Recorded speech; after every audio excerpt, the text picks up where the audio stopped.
پوری دنیا کے ملا مولویوں مجھے بتاؤ، ایک قرآن پڑھنا کیا ہوا، کوئی مر گیا، دوسرے دن اس کے گھر میں ٹھلوے جمع ہو گئے. ٹھلوے جانتے ہو، کرائے کے ٹٹو جمع ہو گئے. کیا ہوا، مرنے والے پہ قرآن پڑھا جائے گا، بخش دو. ایک ایک پارا سب کو پکڑا دیا، لو پڑھو. الحمدللہ اللہ مرنے والے کو جنت دے، اللہ مرنے والے کو پورا قرآن کا ثواب عطا فرما. ہم نے جو پڑھ دیا پورا اس کا ثواب مرنے والے کو ملے. 30 پارے پڑھ کے مرنے والے کو ثواب پہنچا دیا گیا. اب مرنے والے نے جتنے بھی گناہ کیے ہوں گے سب معاف، سیدھے جنت الفردوس میں چلا جائے. پورا قرآن پڑھ کے بخش دیا. اب اس نے جو افیم کھائی، گانجا کھایا، ہیروئن استعمال کی، سب معاف. ہیروئن کھا کھا کر بیوی کو پیٹا، وہ بھی معاف. شراب پی پی کر آیا اور اپنی بیوی کو مارا، وہ بھی معاف. کیوں؟ قرآن پڑھ کے بخش دیا گیا. اب ایک کٹھ ملا، تیری بخشش ہو جائے یہ بہت بڑی بات ہے، دوسرے کی بخشش کروا رہا ہے.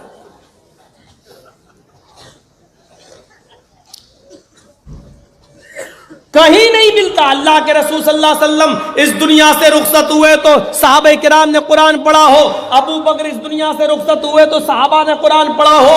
اللہ کے رسول صلی اللہ علیہ وسلم کی بیٹی زینب کا انتقال ہوا ہو تو اللہ کے رسول نے قرآن پڑھ کے بخشا ہو. اللہ کے نبی کی بیٹی رقیہ کا انتقال ہوا تو اللہ کے نبی نے قرآن پڑھ کے بخشا ہو. یا صحابہ نے آ کر قرآن پڑھا ہو. نبی کی تیسری بیٹی ام کلثوم کا انتقال ہوا، کبھی اللہ کے رسول نے اور صحابہ نے قرآن پڑھ کے بخشا ہو. اللہ کے نبی کے زمانے میں اتنے صحابہ کا انتقال ہوا، کبھی سارے صحابہ اور اللہ کے رسول نے جمع ہو کر کبھی قرآن پڑھ کے بخشا ہو. اے کٹھ ملاؤ، پورے بھارت کے، پوری دنیا کے ملا مولویوں مجھے بتاؤ، ایک دلیل مجھے دکھا دو کہ اللہ کے رسول نے اور تمام صحابہ نے مل کر کسی صحابی پر پڑھ کے بخشا ہو. اب کیا جواب دیں گے اس کا؟ نہیں، نبی نے صحابہ نے تو نہیں بخشا، اس لیے کہ صحابہ تو ویسے ہی جنتی ہیں، ان پہ پڑھنے کی ضرورت ہی نہیں تھی. تو اس کا مطلب صحابہ ویسے ہی جنتی ہیں، وہ نماز نہیں پڑھتے تھے کیا؟ روزہ نہیں رکھتے تھے کیا؟ اچھا ٹھیک ہے، صحابہ کو ضرورت نہیں تھی، نبی کو ضرورت نہیں تھی، تو اس کا مطلب یہ ہے کہ ہمیں ضرورت ہے. اس کا مطلب یہ ہے کہ ہم جس پر پڑھتے ہیں وہ بخش دیا جاتا ہے. تو اس کا مطلب یہ ہوا کہ ہم لوگوں نے جتنے بھی گناہ کیے قرآن پڑھ کے بخش دو، ہم جنتی ہو جائیں گے. یہ سرٹیفکیٹ دے رہے ہیں آپ نا، سرٹیفکیٹ. ایک دلیل نہیں ملتی ہے. مرنے والے کے لیے صرف آپ یہ کام کر سکتے ہیں، مسجد میں گئے، آپ نے ظہر کی نماز پڑھی، نماز پڑھنے کے بعد امام کا انتظار مت کیجئے.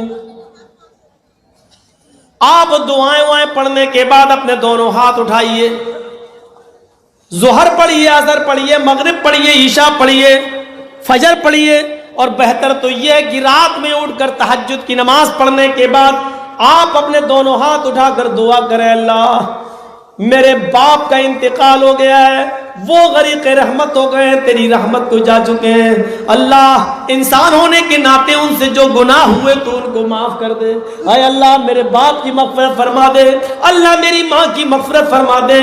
یہ دعا آپ کر سکتے ہیں. اس کی اجازت اللہ کے رسول نے دی ہے کہ نیک بیٹا اپنے ماں باپ کے لیے دعا کر سکتا ہے، اولاد اپنے ماں باپ اور رشتہ داروں کے لیے صدقہ و خیرات بھی کر سکتی ہے. یہ لیجئے 1000 روپیہ میں دے رہا ہوں، مسجد میں لگا دیجئے. اے اللہ دل میں نیت کر لیجئے، یہ میں مسجد میں جو 1000 روپیہ دے رہا ہوں اس کا ثواب تو میرے باپ کو دے دے، میری ماں کو عطا فرما دے، میری بڑی بہن کو عطا فرما دے، میرے بڑے بھائی کو عطا فرما دے. آپ کچھ کپڑا خرید لیجئے، غریبوں کو وہ کپڑا پہنائیے، دے دیجئے اور نیت کریے اللہ اس کا ثواب میرے ماں باپ کو عطا فرما. آپ کو بھی ملے گا اور آپ کے ماں باپ کو بھی ملے گا. آپ یہ کام کر سکتے ہیں. یہ جلسہ اسلامک لائبریری کے نوجوانوں نے کیا ہے، آپ اس میں بھی مدد کر سکتے ہیں اور صدقہ و خیرات بھی کر سکتے ہیں. آپ یہاں لا کر بھی نیت کر سکتے ہیں کہ ہم 10,000 روپے اس لائبریری کے لیے دے رہے ہیں، یہاں دینی کتابیں آئیں گی. کیرم بورڈ کھیلنے کے بجائے لوگ اس لائبریری میں آ کے پڑھیں گے اور علم حاصل کریں گے. 1 گھنٹہ جو وہ میچ میں کھیلنے میں، کرکٹ کھیلنے میں گزارتے ہیں وہ یہاں مطالعہ کریں گے. اس لیے آپ یہاں پر بھی صدقہ و خیرات کر سکتے ہیں, دے سکتے ہیں اور نیت کر سکتے ہیں کہ اللہ اس کا ثواب میرے ماں باپ کو ملے. یہ ساری چیزیں جائز ہیں, یہ طریقہ جائز ہے. لیکن یاد رکھیے قرآن پڑھ کر نہیں بخشا جا سکتا ہے. اگر قرآن پڑھ کر بخشنا جائز ہوتا تو نفل نماز پڑھ کر بخشنا بھی جائز ہوتا, نفلی روزہ رکھ کر بخشنا بھی جائز ہوتا. لیکن یہ بات طے ہے کہ مرنے والا مر گیا, اب اس کے لیے نہ نماز پڑھ کر بخشی جائے گی نہ روزہ رکھ کر بخشا جائے گا.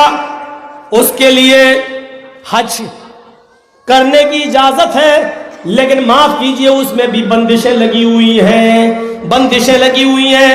میرے ماں باپ مر گئے, مردہ ماں باپ کی طرف سے حج کیا جا سکتا ہے یا نہیں کیا جا سکتا, تو اس میں مختلف اقوال ہیں. بعض ہمارے اہل علم حضرات یہ کہتے ہیں کہ مرے ہوئے آدمی کی طرف سے حج اس شکل میں کرنا جائز ہے اگر وہ اپنی زندگی میں پیسے والا تھا, امیر تھا, دولت مند تھا اور حج اس پر فرض تھا, لیکن وہ کسی وجہ سے نہیں کر سکا تو اس کی طرف سے حج کیا جا سکتا ہے. اس لیے کہ وہ حج فرض تھا, پھر کیوں نہیں گیا؟ اس نے سوچا بیٹی کی شادی ہو جائے, بیٹے کی ہو جائے تب جائیں گے. حج فرض تھا پھر نہیں گیا تو اس کی طرف سے کیا جا سکتا ہے. جیسے ہمارے اوپر روزے فرض ہیں, ہم 30 روزے رکھنا چاہتے ہیں, رمضان کے 30 روزے, لیکن ہماری سفر میں 5 روزے چھوٹ گئے. رمضان کا مہینہ چلا گیا, 30 روزوں میں ہم نے 25 رکھے, 5 بیماری کی وجہ سے یا سفر میں چھوٹ گئے, نہیں رکھ پائے. دوسرا رمضان آنے سے پہلے ہمیں وہ 5 چھوٹے ہوئے روزے رکھنا تھے, لیکن بغیر رکھے ہوئے ہم مر گئے, ہمارا انتقال ہو گیا, تو وہ 5 چھوٹے ہوئے روزے ہم پر قرض ہیں. اب یہ قرض ہمارا بیٹا اتارے گا, وہ 5 روزے رکھے گا, یا ہماری بیوی 5 روزے رکھے گی. جب تک یہ 5 روزے کا قرض ادا نہیں ہو جائے گا ہماری بخشش بھی ممکن نہیں ہے. میرے بھائیوں, سوال جواب ہوگا. اس لیے اس کے اہل و عیال, اس کا بھائی, بیٹا, گھر کا کوئی قریبی, اقرب فالاقرب, جو زیادہ قریبی ہو وہ روزہ رکھے گا. ایسے ہی جب روزہ فرض تھا لیکن وہ 5 روزے چھوٹ گئے, نہیں سمجھ پائے آپ. رمضان کا مہینہ ہے, روزے پورے رکھنا ہے, 15 روزے ہی رکھ پائے, ہم مر گئے, انتقال ہو گیا. تب آپ پر 15 جو چھوٹے ہیں وہ نہیں رکھنا ہے آپ کو, کیونکہ آپ تو انتقال کر گئے. جب انتقال کر گئے, اذا مات الانسان فانقطع عملہ, جب انسان مر جائے تو اس کا عمل منقطع.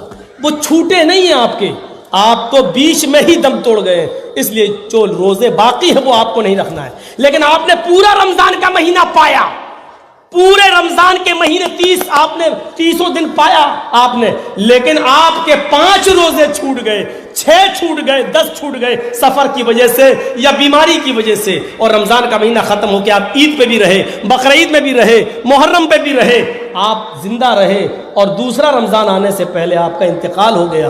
تو یہ چھوٹے ہوئے روزے ہیں جو آپ پر فرض تھے, یہ آپ کے گھر والوں کو رکھنا پڑیں گے. ایسے ہی جس کے اوپر حج فرض تھا اور حج نہیں کر سکا تو اس کی طرف سے حج کیا جائے گا, اس کے بچے یا اس کے اہل و عیال حج کریں گے اس کی طرف سے, کیونکہ اس کے اوپر حج فرض تھا, لیکن وہ غریب تھا, وہاں تک جانے کی طاقت ہی نہیں تھی, اس کے اوپر حج فرض ہی نہیں تھا. تب ایسی صورت میں اس کی طرف سے حج نہیں کیا جائے گا.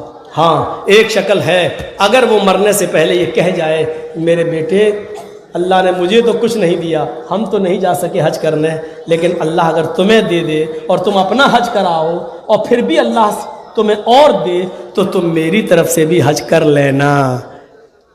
تب آپ کر سکتے ہیں, کیونکہ باپ وصیت کر گیا تھا. لیکن اب حج والی عبادت کو قرآن کے اوپر نہیں چسپا کی جائے گی, جو جہاں کی دلیل ہے وہ وہیں تک چلے گی, جو جہاں کی دلیل ہے وہ وہیں تک چلے گی. اب روزے پر قرآن کو آپ چسپا نہیں کر سکتے ہیں, ورنہ نماز پر بھی چسپا کرنا پڑے گا اور دوسری چیزوں پر بھی لاگو کرنا پڑے گا جو غلط ہوگا. مسئلہ آگے. تو تلاوت کس کو کہتے ہیں؟